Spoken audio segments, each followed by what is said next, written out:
सुदूर बसे एक छोटे से शांत प्रतीत होने वाले शहर में एक काला रहस्य सदियों से व्याप्त था।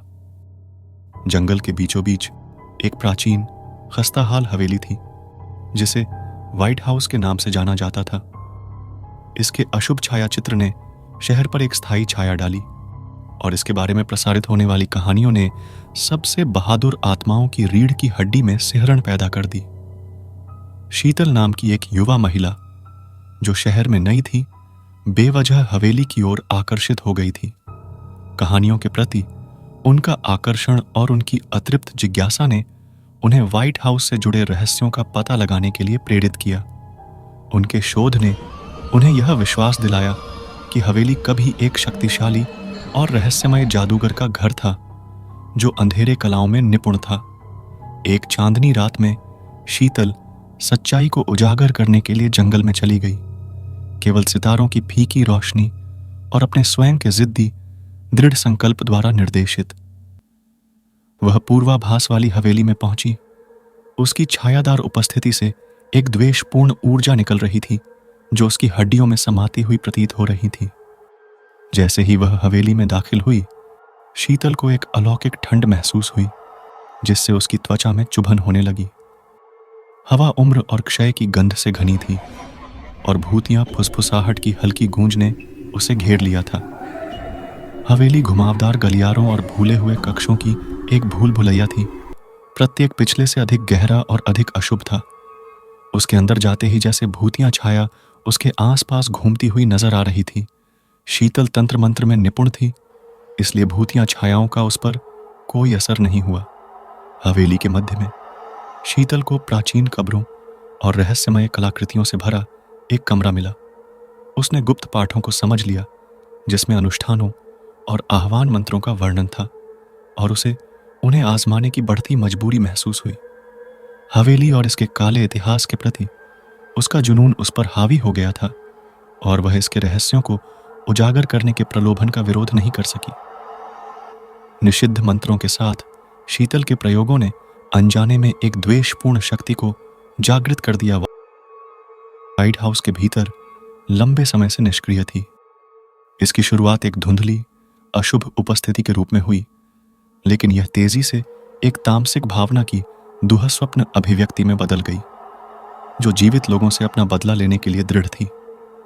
शीतल पर जानलेवा हमला हुआ। एक भारी झूमर शीतल के ऊपर गिरने वाला था। तभी शीतल की नजर पड़ी और वह खुद को बचाने में कामयाब रही। चारों तरफ से उसके ऊपर कांच की बोतलें टूट कर गिरने लगीं। उनकी चोट से शीतल लहूलुहान हो गई। उसके पैर के नीचे खून की तरह धारा बहती हुई नजर आई।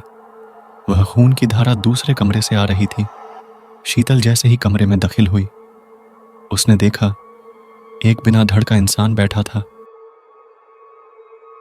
और उसके धड़ से खून की जैसे धारा बह रही थी। शीतल को देखते ही जैसे वह बिना सर का इंसान जिंदा हो गया और शीतल की तरफ झपटता शीतल भागने लगी। ऐसा लग रहा था मानो हवेली जीवंत हो उठी हो। इसकी दीवारें कराहने लगीं, हवा दमघोंटू हो गई और फर्शें द्वेष से तरंगित हो उठी। शीतल ने भागने की कोशिश की, लेकिन हवेली की अलौकिक शक्ति ने उसे फंसा लिया और उसे अपने भयावह चंगुल में और भी अधिक फंसा लिया। जैसे ही द्वेषपूर्ण शक्ति अंदर आई, शीतल ने खुद को प्रतिशोधी भावना के आमने सामने पाया। इसका विकृत वर्णक्रमीय रूप उसके ऊपर मंडरा रहा था। उसकी आंखें घृणा से जल रही थीं।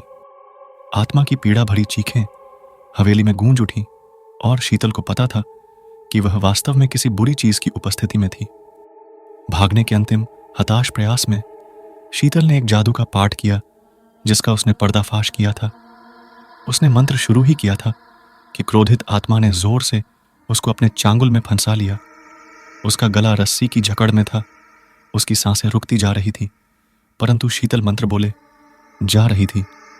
मंत्रोच्चार से एक चकाचौंध करने वाली रोशनी फूट पड़ी जिससे दुष्ट आत्मा दूर हो गई और हवेली से उसका संबंध टूट गया। व्हाइट हाउस कांप उठा। उसकी दीवारें दरक गईं और शीतल बाल बाल बच गई क्योंकि हवेली उसके पीछे खंडहर में तब्दील हो गई। शहरवासियों को राहत मिली कि शहर का अभिशाप टूट गया था, लेकिन शीतल को उसके अलौकिक अनुभव ने हमेशा के लिए बदल दिया था। वह हवेली के भीतर छिपी भयावहता का ज्ञान लेकर शहर से चली गई। शहर अतीत का एक ढहता हुआ अवशेष बनकर रह गया, जो उन खतरों की स्पष्ट याद दिलाता है जो सबसे अप्रत्याशित स्थानों में छिपे हुए थे। इसने एक चेतावनी के रूप में कार्य किया कि कुछ रहस्यों को अबाधित छोड़ देना बेहतर है और कुछ अंधेरी शक्तियों को निष्क्रिय छोड़ देना बेहतर है।